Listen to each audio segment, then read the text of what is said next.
कहानी मोनिका की जुबानी। मैं न्यूयॉर्क से बॉस्टन में आई थी अपनी कॉलेज की पढ़ाई शुरू करने। यहाँ मेरे पेरेंट्स ने एक बड़ा सा घर खरीदा है जिसमें मेरा भाई रहता है। बहुत खुश थी कि मैं अविनाश के साथ रहने वाली हूँ, पर उसे टेक्सास में 6 महीने का इंटर्नशिप मिल गया था और वह चला गया। मैं यहाँ अकेली रह गई थी, पर मेरे भाई का बेस्ट फ्रेंड क्रिश मेरी हिफाजत करता था। पर सब कुछ बदल गया जब मैं अपने भाई के बेस्ट फ्रेंड को किस किया। अगर मेरा भाई को पता चल जाएगा तो बहुत मुश्किल हो जाएगी। मैंने उसे अपने से दूर कर दिया था।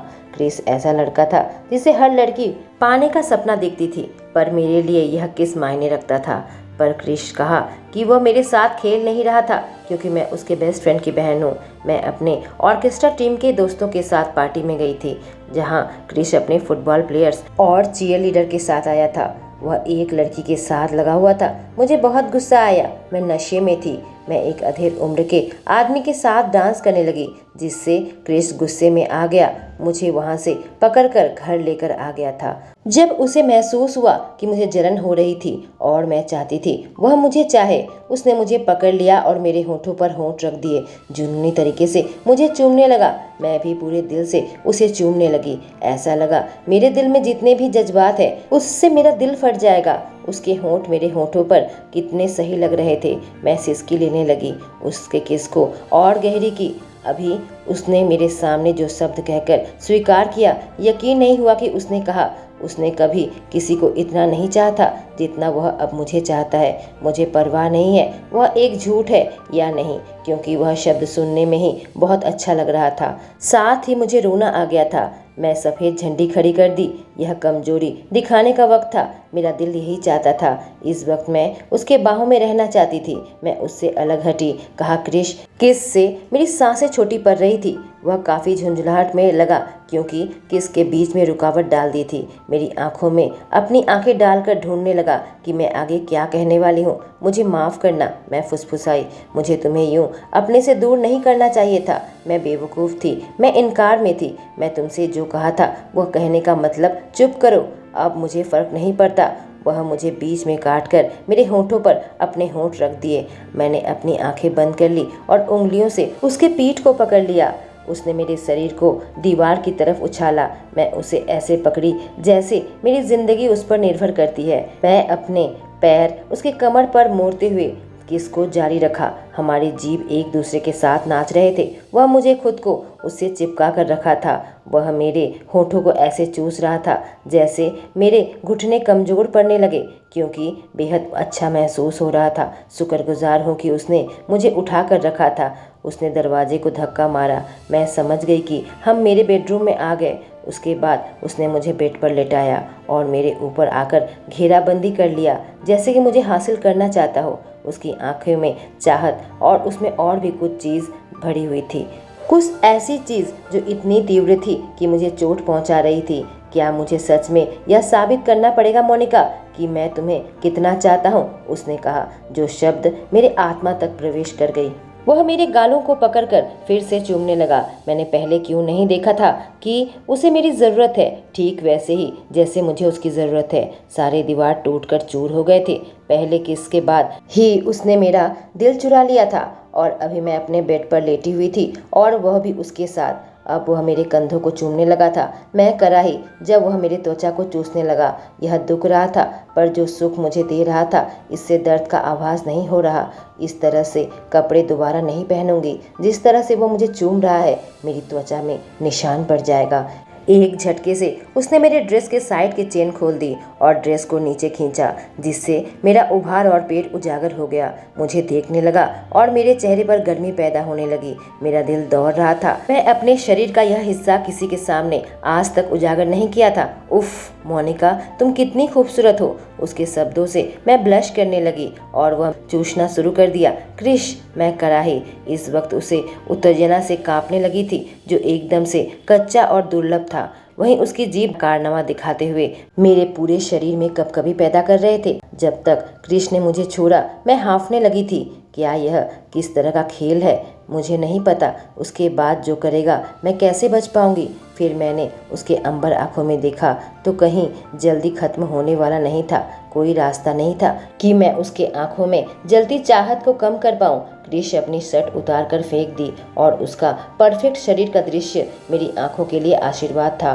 पर वह फिर से मेरे करीब आकर मुझे चूमने लगा, खुद को कोसने लगा। सिट, मुझे रुकने को कहना। उसकी आवाज़ में दर्द था, जैसे कि खुद को काबू करने की कोशिश कर रहा था पर कर नहीं पा रहा था। मेरे नब्ज तेज हो गए। यही वह वक्त था, अगर मैं उसे रोकना चाहती तो रोक सकती थी। मेरे दिमाग उस ख्याल में खो गया था कि कब मैं अपना पहला किस करूँगी, पहली बार करूँगी, मेरा पहला प्यार। मैंने सोचा था यह सब कुछ मैं बचा कर रखूंगी उसके लिए जिससे मैं शादी करूंगी। अब मेरी आंखें उसे देखने लगी जो मेरे सामने था, जो मेरे और तीव्र दृष्टि से देख रहा था। उसका चेहरा बता रहा था कि वह मौत की तरह सीरियस था। जब उसने कहा था कि उसे रोक लो, मेरा पहले ही बहुत कुछ ले चुका था, क्या आखिरी चीज मैं उसे दूंगी? फिर से गंभीर रूप से चूमने लगा और फिर से पीछे हटा। कहा मुझे रोकने को कहो। वह धैर्य खो रहा था। नहीं, मैं फुसफुसाई और उसके पीछे हाथ रखकर उसे अपने करीब खींच लिया। मुझे ऐसा क्यों महसूस हो रहा है? मैं उसे फिर से खोने वाली हूँ। एहसास हो रहा है कि वह मुझे खुद से दूर रखेगा, क्योंकि हम दोनों जानते हैं कि एक दूसरे के सामने खुद को काबू में नहीं रख पाएंगे।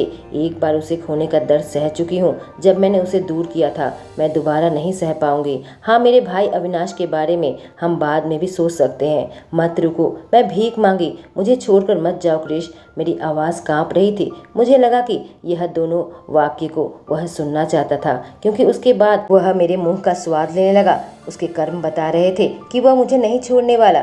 उसके होंठ मेरे गर्दन से होते हुए मेरे सीने को पार करते हुए मेरे पेट में आया और फिर बेली बॉटम में आकर रुक गया।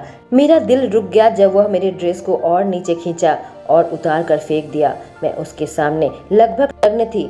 उसके चेहरे पर एक छोटी सी मुस्कान आ गई जब वह नीचे देखने लगा। बहुत धीरे धीरे हो रहा है। तुम बहुत खूबसूरत हो, मुझे देखते हुए कहा। क्या तुम सच में यह करना चाहती हो? क्योंकि एक बार हम शुरू हो जाए तो मैं खुद को रोक नहीं पाऊंगा। वो मेरे आंखों में देखता हुआ पूछा। मुझे पता है उसने यह सवाल मुझसे इसलिए पूछा क्योंकि मेरी केयर करता है, लेकिन मुझे इसका जवाब देने में शर्मिंदगी महसूस हो रही थी। पहले ही मैंने उसे छोड़ने से मना किया था। मुझे यह स्वीकार करना पड़ेगा कि मैं अच्छी लड़की की पदवी त्यागने जा रही थी। मुंह से न कहकर मैंने अपना सर हाँ में हिलाया। अबाक रह गई जब वह मुझे छोड़कर कमरे से बाहर चला गया, लेकिन फिर मैं मुंह दबाकर हंसने लगी जब मुझे एहसास हुआ कि वह क्या करने जा रहा था। हे भगवान, यह सच में होने जा रहा है। जब वह क्रिश कमरे के अंदर आया तो मेरा अनुमान सही निकला। जब उसके हाथ में एक छोटा सा पैकेट था। अविनाश मुझे जान से मार देगा, क्रिश ने मौत की वाणी सुनाई। उसके बाद से मैं सहमत हूँ, अविनाश सच में उसे मार डालेगा। इतने समय तक बेस्ट फ्रेंड होने के नाते क्रिश को पता था कि मेरा खिलाड़ी भाई सुरक्षा की जाली कहाँ रखता है। इसने सोचा था उसका पक्का दोस्त उसी की पैकेट चोरी करेगा ताकि उसी की बहन के साथ रिश्ता बनाए जब वह घर पर ना हो। तो ऐसा लग रहा था जैसे कि हम क्रिमिनल है। मेरे एक हिस्से को अविनाश के लिए बुरा लग रहा था कि उसके पीठ पीछे मैं ऐसा कर रही हूँ, पर हम दोनों इतने उलझे हुए हैं कि कोई भी खुद को रोक नहीं पाएगा। हम दोनों एक दूसरे के पीछे दीवाने हैं। हालांकि मैं यह बात काफी देर से स्वीकार की, पर हम दोनों की एक दूसरे के लिए ऐसे ही दीवाने हैं। मेरे दोस्तों की बात याद आने लगी जब सब कहती थी कि पहली बार बहुत दर्द होता है। मेरी चिंताओं को देखकर वह मेरे पास आ गया, मुझे बिस्तर पर फिर से लिटा दिया और हल्के से चूमने लगा। क्रिश, मेरी सांस अटकने लगी। मेरी अंदरूनी थाई में वह चूम रहा था और मेरा शरीर यह सोचकर कांप रहा था कि क्या करने जा रहा है। उसके बाद वह मुझे चूमने चाटने लगा। मैं बिल्कुल कांप उठी थी। ऐसा लग रहा था वह अपना ब्रेकफास्ट कर रहा है जिसमें चाहत भरी हुई है, और इसके बाद उतनी कठोर तरीके से मुझे चूसने लगा कि मेरे मुंह से आवाज़ निकलने लगी। मैं अपने ज़िंदगी में इतना अच्छा कभी महसूस नहीं की थी, पर छूटने का कोई मौका मेरे पास नहीं था। एक दूसरे के हाथों को थाम रखा था। सुख की लहरें बार बार टकरा रही थी। मुझे एहसास हुआ कि मेरा पेट करक हो गया किसी अनजान ताकतवर चीज की वजह से। मैं उसके नीचे टूटकर बिखर गई। पीछे हटकर मुझे देखने लगा। फिक्र मत करो, मैं तुम्हारी हालत अभी खराब नहीं करने वाला, उसने कहा। इसे सुनकर मैं ब्लश करने लगी। क्रिस चिंता के साथ मुझे देखने लगा।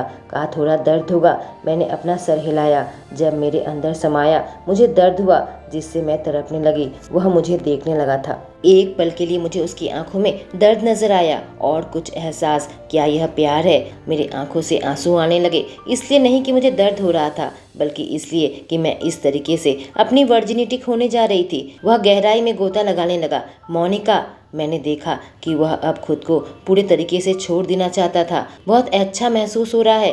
अब मैं उत्तेजित हो गई थी। उसकी इच्छाओं को उसकी आंखों में देख सकती थी। मुझे जुनूनी तरीके से चूमते हुए खाली हो गया। हम दोनों हाँफ रहे थे। आखिरकार वह मेरे ऊपर गिर पड़ा और अपनी सांस वापस पाने लगा। खुद को संभाल कर मेरे साइड में आ गया। इससे पहले कभी किसी वर्जिन के साथ नहीं था, उसने कहा। हाँ, मैंने कहा, यह इतना अच्छा लग रहा है।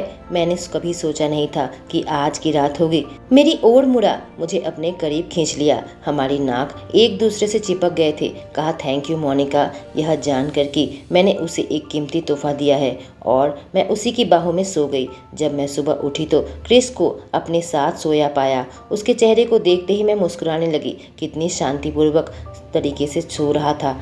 यह सोचकर मेरा चेहरा गर्म होने लगा कि कल रात को क्या हुआ था। मैं स्वीकार करूंगी कि मेरे थाई के बीच में जगह सूजी गई है। मुझे उतना दर्द नहीं हुआ था, पर क्या यह नॉर्मल है? हो सकता है हर लड़कियों का एक्सपीरियंस अलग होता होगा। मैंने सोचा अभी क्रिश को नहीं उठाऊंगी। घड़ी देखी तो सुबह के 6 बज रहे थे। मैंने अपनी पैंटी और टॉप पहन ली और सोचा जाकर नीचे दोनों के लिए ब्रेकफास्ट बनाती हूँ। जब तक चलने लगी तो मुझे दर्द होने लगा था। मैं पैनकेक बनाने लगी। मैं अपने दिन के सपने में खोई हुई थी कि ध्यान नहीं दिया। लिविंग रूम में क्रिश मुझे देख रहा था। वह देखते ही मैं चौंक उठी। उसके चेहरे पर नखरे की मुस्कान आ गई। तुम यहाँ क्या कर रहे हो? मैंने पूछा। मैंने देखा उसने पहले ही जींस पहन रखी थी पर शर्ट नहीं पहनी थी। इस दृश्य का मजा ले रहा था। मेरे कान के पास आकर फुसफुसाया। तुमने मुझे उठाया क्यों नहीं? उसने पूछा। तुम इतनी शांति के साथ सो रहे थे, मैंने कहा। मैं चौंक उठा था जब तुम मेरी बाहों में नहीं थी। मुझे लगा मैं यह ज़्यादा बर्दाश्त नहीं कर पाऊंगा, उसने कहा। उसने मेरे गले को चूमता हुआ मेरे कंधे पर आया। कहा, शिट, तुम मुझे करक बना रही हो। जो कि सही था क्योंकि मैं पीछे से उसे महसूस कर सकती थी। तुम कैसा महसूस कर रही हो? तुम ठीक तो हो ना? उसने पूछा। मैंने कहा, अभी थोड़ी सूजन महसूस कर रही हूँ। हमें अभी ब्रेकफास्ट करना चाहिए। उसने कहा, सही कहा। उसकी मेरे गले से मेरे कॉलर बोन तक आ गई। और मैं इस पैनकेक के बारे में बात नहीं कर रहा। यह हम बाद में खाएंगे। मैं गटकने लगी कि यह कहाँ जा रहा है। मैं कुछ नहीं कर सकती थी क्योंकि मैं अभी क्रिस के प्रभाव में थी। उसके स्पर्श से मेरे शरीर में बिजली सी दौड़ने लगी थी। वह मुझे उठाकर किचन काउंटर में बैठा दिया और फिर मेरे कपड़े के स्टेप को नीचे उतार दिया। मेरे उभार को उजागर कर दिया। टॉप को बिना उतारे और फिर ऐसे जुनूनी तरीके से मुझे चूमने लगा जैसे बरसों से सुबह का नाश्ता ना किया हो। मुझे टूटकर मोहब्बत करने लगा था और मेरे मुंह से सिसकी निकल रही थी कि तभी उसके सेलफोन बजा। मैंने कहा, तुम्हारा कॉल है। उसके मुंह से निकला, शिट, छोड़ो इसे। लेकिन मेरे मुंह से निकला, यह जरूरी हो सकता है। जब उसने जवाब नहीं दिया मैंने चिल्लाया, क्रिश। उसने अपने पैंट से अपनी फ़ोन निकाला और उसे स्पीकर में डालकर किचन टॉप में रख दिया। एक लड़के की आवाज़ आई, क्रिस, तुम कहाँ हो? ऑस्टिन, उसने कहा। यह सही वक्त नहीं है। मैं कोशिश कर रही थी कि मेरे मुंह से आवाज़ न निकले। दूसरी ओर से ऑस्टिन ने कहा, ठीक है, पर मैं उम्मीद करता हूँ कि तुम मैदान में दिखोगे हमारे कोच के आने से पहले। क्रिस के चेहरे पर निराशा नजर आने लगी। मैंने कहा, तुम्हें जाना चाहिए, वह तुम्हारा इंतज़ार कर रहे हैं। उसने कहा, मैं तुमसे बाद में मिलता हूँ, और फिर तैयार होकर चला गया। मैं घर पर अपने दोस्तों के साथ प्रोजेक्ट कर रही थी। जहां वह प्रोजेक्ट के बारे में बहस कर रहे थे वहां मैं दिन में सपने देख रही थी, मुस्कुरा रही थी। यह लोग मुझे बिल्कुल ही पागल समझेंगे। तभी दरवाजे की घंटी बजी। जब मैं दरवाजा खोली मेरी आंखें बड़ी बड़ी हो गई। सामने क्रिश खड़ा था। क्रिश, मैं इतनी तेज से बोली कि जरूर मेरे दोस्त स्टेसी और दीपक ने सुन लिया होगा। मुझे ऐसे देख रहा था जिससे कोई भी लड़की घुटने के बल गिर जाएगी। हाय स्वीट हार्ट, मैंने कहा, बिल्कुल सही समय पर आई हो। उसे खींचकर लिविंग रूम में लेकर आई और एक नकली मुस्कान के साथ कहा, सरप्राइज दोस्तों। क्रिश को अपने प्रोजेक्ट के बारे में बताया। उसने कहा, हाँ, मैं ज़रूर मदद करूंगा। क्रिश काफ़ी बुद्धिमान था और हमें काफ़ी अच्छे से समझा रहा था। क्रिश और अविनाश इसी प्रोजेक्ट पर काम कर चुके थे, इसलिए वह अविनाश के कमरे में कुछ नोट्स लेने गया। अचानक से काम करते वक्त मेरा हाथ दीपक के कॉफ़ी के कप में लगा और कॉफ़ी मेरे ऊपर और कुछ पेपर में गिर गई। मुझे माफ़ करना मोनिका। दीपक उठ खड़ा हुआ और मैं भी खड़ी होकर अपने गीले शर्ट को देखने लगी। शिट, मेरे मुंह से निकला। यह बेचारा लड़का क्यों माफ़ी मांग रहा है? इसमें इसकी कोई गलती नहीं थी। स्टेसी अपनी हंसी दबाए हुए मुझे देख रही थी। दीपक, इसमें तुम्हारी कोई गलती नहीं है, मैंने उसे विश्वास दिलाया। मैं जाकर कपड़े बदलती हूँ। हॉलवे से चलते हुए मैं अपने कमरे में आई और हल्के से पर्दे की रोशनी में कमरे में अंधेरा था। मैंने लाइट भी नहीं जलाई थी। अलमारी खोलकर मैं साफ कपड़े ढूंढने लगी। मैं अपने बाल को खोल लिया इससे पहले कि अपनी शर्ट उतारती। किस्मत से मेरी ब्रा सूखी थी, इसलिए मुझे अंडरगारमेंट चेंज करने की जरूरत नहीं पड़ी। जिस समय मैं अपने शर्ट को उतारा मुझे कुछ गलत लगा, जैसे कि एक आंख का जोड़ा पीछे से मुझे देख रहा है। मैं अपना शरीर घुमाई पर उधर कुछ भी नहीं था। बस मेरा दरवाजा हल्का सा खुला हुआ था, जैसे कि मैंने अभी छोड़ा था। बस मेरे गर्दन के बाल खड़े हो गए थे, जिससे मुझे कुछ अजीब सा महसूस हुआ था। मुझे लाइट जला लेनी चाहिए थी, अंधेरे से मुझे डर लगता है। जल्दी से मैंने अपने शर्ट पहन लिए। मेरे बेडरूम का दरवाज़ा हल्का सा खुला, जिससे मैं अंदर तक कांप उठी। मैं हल्का सा चीखी और मेरी पीठ अलमारी में लगी। मेरा दिल तेजी से धड़कने लगा और मेरी आंखें बड़ी बड़ी हो गई जब एक परछाई देखी।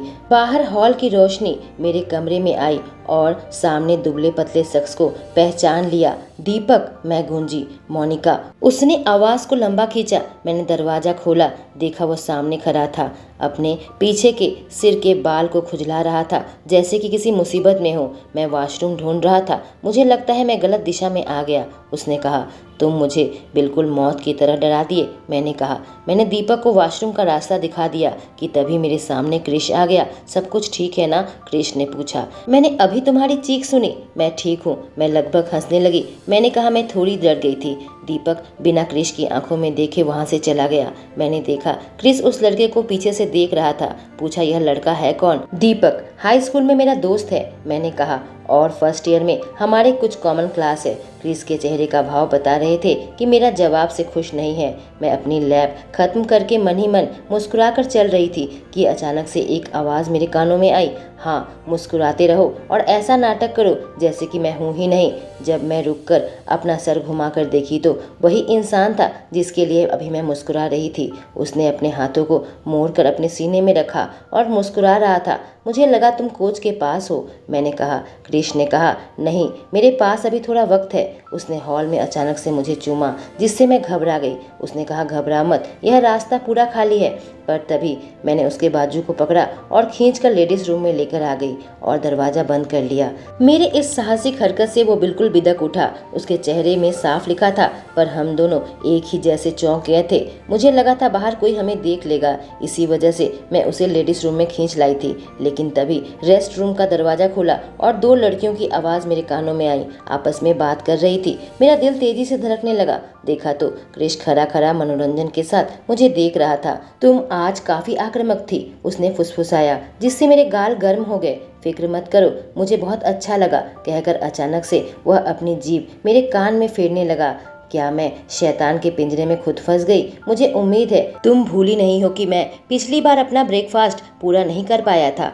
फिर से उसने बुदबुदाया। बाहर लड़कियों की आवाज़ हवा में मिलने लगी थी, इसलिए नहीं कि वह चली गई थी, बल्कि इसलिए मेरा दिमाग दूसरे खतरे के बारे में सोच रहा था जिसमें मैं खुद को डाल लिया था। अगली चीज मैं उसका चुंबन अपने गले में महसूस करने लगी। अपनी आंखें बंद कर ली और अब जब वह मुझे वापस मिला है, मैं यह निश्चित करूंगा कि उसका एक एक टुकड़ा मैं मजे से खाऊं। उसने इतनी चाहत के साथ कहा कि मेरे रोंगटे खड़े हो गए और अब मेरे मुंह का स्वाद ले रहा था। कितनी जल्दी उसने मेरे अंदर की इच्छा जगा दी थी। वह किसी भूखे की तरह मुझे देखने लगा। मेरा शरीर कांप रहा था। उम्मीद करती हूँ इस बार मुझे बचा लेगा, क्योंकि बाहर लोग हैं। पर यह अब मुझे लग नहीं रहा, क्योंकि मैं खुद को कैसे रोकूं सिसकी लेने से। अगर वह ऐसा ही करता रहा तो मैं चिल्लाने से खुद को नहीं रोक पाऊंगी। तुम्हें पता है, मैं थोड़ी देर पहले क्रिस कॉपर को बाहर देखा था। एक लड़की जो बाहर खड़ी थी उसने कहा, तुम कहना क्या चाहती हो? वो हॉट फुटबॉल प्लेयर? दूसरी ने पूछा। एकदम धुएंधार हॉट, पहली लड़की ने कहा। मेरी आंखें धन्य हो गई जब मैं क्लास से निकल रही थी उससे टकराई थी। उस लड़की ने कहा। उसकी दोस्त ने कहा, तुम्हारा मतलब वह बर्फ का राजकुमार? वह काफी दूर और काफी ठंडा नजर आता है। मेरे मन से आवाज निकली, नहीं, वह काफी जंगली, हॉट और जुनूनी है। मेरे मुंह से फिर से सिसकी निकली। वह लड़कियां इतनी देर तक यहाँ क्या कर रही हैं? तब तक फिर से दरवाजा खुला और दूसरी लड़कियां आ गई, पर क्रिश अपना काम जारी रखा। तब तक लड़कियां अपना काम खत्म करके चली गई और मैं ऊंचाइयों में पहुंच चुकी थी। और तब मेरे मुंह से चीख निकली। तब तक वह खड़ा हो गया और कहा, आज तक का सबसे स्वादिष्ट नाश्ता मुझे मिला। अभी मैं कांप रही थी, कुछ कह नहीं पाई। उसने कहा चलो अब यहाँ से निकलते हैं। मैं लेडीज रूम से निकलकर देखा आस पास कोई है तो नहीं ताकि क्रिश बाहर निकल सके। जब कोई नहीं था मैं आगे बढ़ने लगी, वह भी मेरे पीछे पीछे आ गया। अचानक से किसी की आवाज़ आई, मुड़कर देखी तो एक लड़का सामने खड़ा था। कहा कौन सोच सकता है कि क्रिश और मोनिका यह हमें जानता है, मैं इसे कैसे नहीं देखा। ऑस्टिन, क्रिश बड़बड़ाया। वह काफ़ी झुंझलाहट से क्रिश को देख रहा था। कहा माफ़ करना, हमारे कोच हमारा इंतज़ार कर रहे हैं। हाय ऑस्टिन, मैंने दोस्ताना अंदाज में कहा। फिक्र मत करो, उसने नखरे की मुस्कान दी। मैं अविनाश को कुछ नहीं कहूँगा। तुम्हारा बहुत बहुत शुक्रिया ऑस्टिन, मैंने कहा। कोई बात नहीं, पर मैं सोच रहा था आजकल क्रिश इतना खुश क्यों नज़र आता है। पर अब मुझे पता है क्यों। यह सुनकर मैं ब्लश करने लगी। यह बात सुनकर मैं सोच में पड़ गई थी, क्या वह अब खुश रहता है, यानी पहले काफ़ी टूटा हुआ था पामेला की वजह से। वह दोनों तो चले गए, लेकिन मेरे दिमाग में कई सारे सवाल थे जिसके जवाब मेरे पास नहीं थे। पामेला अभी कहाँ है? वह गायब क्यों हो गई? उसने क्रिश को क्यों छोड़ा? यह सारे सवाल ऐसे थे जिसके जवाब मैं जानना चाहती थी। रात के 10 बज गए थे। मैंने अभी अभी पियानो पर कुछ क्लासिकल धुन खत्म की थी। अपने पियानो के नोट कमरे में रखने गई कि अचानक से बिजली चली गई और घर पर अंधेरा छा गया। मैंने अपने मोबाइल की फ्लैशलाइट जला ली। मुझे अंधेरे से डर लगता है, आखिर पावर सप्लाई के साथ क्या गड़बड़ है, यह सोचते हुए मैंने पर्दे को हटाया तो मुझे पड़ोसियों के घर नजर आए। उनके घर पर बिजली नहीं गई थी। मेरे रोंगटे खड़े हो गए, गर्दन के पीछे के बाल खड़े हो गए और दिल की धड़कनें बेहद तेज हो गई जब किसी चीज के गिरने की आवाज आई। अब ये क्या हुआ? कौन है यहाँ पर? मुझे नहीं लगता कोई घर पर होगा, क्योंकि मैं नौकरानी को जाने को कह दिया था। लेकिन फिर मैं बीच में ही रुक गई जब किसी के कदमों की आवाज़ आई जो कि सीढ़ियों से ऊपर जा रहा था। कौन हो सकता है? अविनाश हो ही नहीं सकता। थोड़ी देर पहले अविनाश से मेरी बात हुई। क्रिश नहीं, उसने आधे घंटे पहले मुझे मैसेज किया था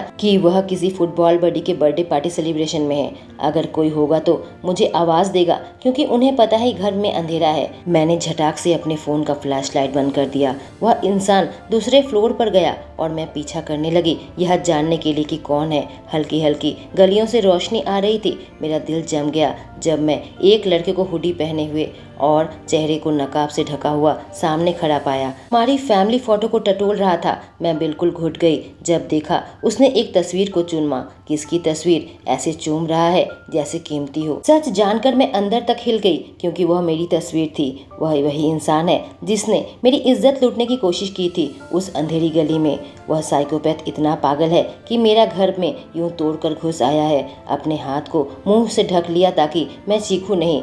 मेरी आंख धुंधली होने लगी, यह मुझ तक पहुंच जाएगा। अचानक से मेरी सांसें छोटी पड़ने लगी और मेरे अंदर डर समाने लगा। आंखें इधर उधर घुमाने लगी ताकि मैं कोई सुरक्षित जगह ढूंढ सकूं जहां मैं छिप सकूं। मैं एक डेस्क के पीछे छुप गई और फिर अपना मोबाइल निकाला और क्रिश का नंबर डायल करके इंतजार करने लगी कि वो फ़ोन उठाए। मोनिका, उसकी मर्दाना आवाज़ आई। पीछे गाने की आवाज़ आ रही थी। क्रिश, मैंने कहा। उसने कहा 1 मिनट रुको, और फिर शायद किसी शांत जगह पर आया। क्रिश, कोई घर पर जबरदस्ती घुस आया है, मैं फुसफुसाई। मेरी आवाज़ कांप रही थी, शांति थी। शायद वो भी सदमे में था। वह इंसान, मेरी आंखों से आंसू आ रहे थे। वह आ गया है, मैं आ रहा हूँ, उसकी कातिलाना आवाज़ थी। दांत दबाकर कह रहा था। अगली चीज़ सुनाई दी, वह अपने मोटर बाइक की इंजन स्टार्ट कर रहा था। लेकिन तभी कदमों की आवाज़ से मैं बिदक उठी और फ़ोन काट दिया और डर के मारे फ़ोन ऑफ कर दिया, क्योंकि लाइट से शायद उसे पता चल जाएगा। पैर को मोड़कर डेस्क के सामने बैठी हुई थी। मुझे चाहता है, मेरी इज्जत लूटेगा, मुझे किडनैप करेगा, मुझे कैद करेगा या फिर मुझे टॉर्चर करके मार डालेगा। उसकी आवाज़ से लग रहा था वह मुझे घर पर ढूंढ रहा था। मेरा दिमाग कह रहा है मैं अपने मेन रोड तक जाकर भाग जाऊं, पर इसमें काफ़ी खतरा हो सकता है। कोई गारंटी नहीं है कि वह मुझे नहीं पकड़ पाएगा। मुझे जरा भी अंदाज़ा नहीं वह घर के अंदर कैसे घुसा होगा और लाइट कैसे काटी होगी। मैंने दरवाज़ा लॉक किया था और परिसर में सिक्योरिटी गार्ड भी है। वह बिना इजाज़त नहीं आ पाता। अगर वह पहले यहाँ न आया होता तो फिर कौन होगा, किसे पता। क्रिमिनल को कोई ना कोई रास्ता मिल ही जाता है। तभी कमरे का दरवाज़ा खुला और डर के मारे मेरी हालत खराब हो गई। नहीं नहीं, मुझे मत पकड़ो मोनिका, क्रिस की आवाज़ आई। अचानक से उम्मीद की और राहत की आस लिए मेरे आंसू बहने ही वाले थे। क्रिस की आवाज़ धुंधली होने लगी जब वह ऊपर जाने लगा, पर वह नकाबपोश मेरे करीब आने लगा था। मैंने देखा उसके हाथ में एक छुरा था। नहीं क्रिश, मैं यहाँ हूँ, वो यहाँ है। क्रिश, मैं चिल्लाई। मेरा दिल किसी जंगली की तरह धड़क रहा था, पैर कमजोर पड़ रहे थे। उससे दूर भागने के लिए खड़ी हुई और तेजी से दौड़ने लगी थी। वक्त की बात है, उसने मुझे पकड़ लिया और मैं वहाँ खड़ी थी इस घटिया आदमी के आमने सामने। मेरे होंठ कांप रहे थे जैसे वो मेरे पास आ रहा था। मैं उसे अभी पहचान नहीं पा रही थी, काफी अंधेरा था। नहीं, मुझे छोड़ दो, मैं चिल्लाई, पर मुझे छोड़ने की जगह पर मेरा गला दबाने लगा, खांसने लगी क्योंकि मैं सांस नहीं ले पा रही थी। पर मैं अभी क्रिश के कदमों की आवाज़ सुन रही थी, सुन सकती थी। उसकी सांसें काफ़ी तेज चल रही थी। मुझे छोड़ने की जगह पर मैंने महसूस किया मेरे गले में कुछ ठंडा सा लगा और काटने की वजह से दर्द से मैं कराहने लगी। मेरी आंखों में आंसू आ गए थे और पहली बार मैंने क्रिश के आंखों में डर देखा। वहीं रुको, वह आदमी चिल्लाया, वरना मैं इसे चोट पहुंचाऊंगा, उसने फुफकारा। दोस्तों, फिलहाल के लिए तो क्रिश और मोनिका साथ आ गए थे, पर क्या होगा जब पामेला वापस आएगी, या फिर ये अपराधी क्या करेगा मोनिका के साथ? क्या होगा क्रिश और अविनाश के दोस्ती का? जानने के लिए कहानी में मेरे साथ बने रहें। इस कहानी के पिछले एपिसोड्स में कमेंट सेक्शन में पिन कर दूंगी। Thank you.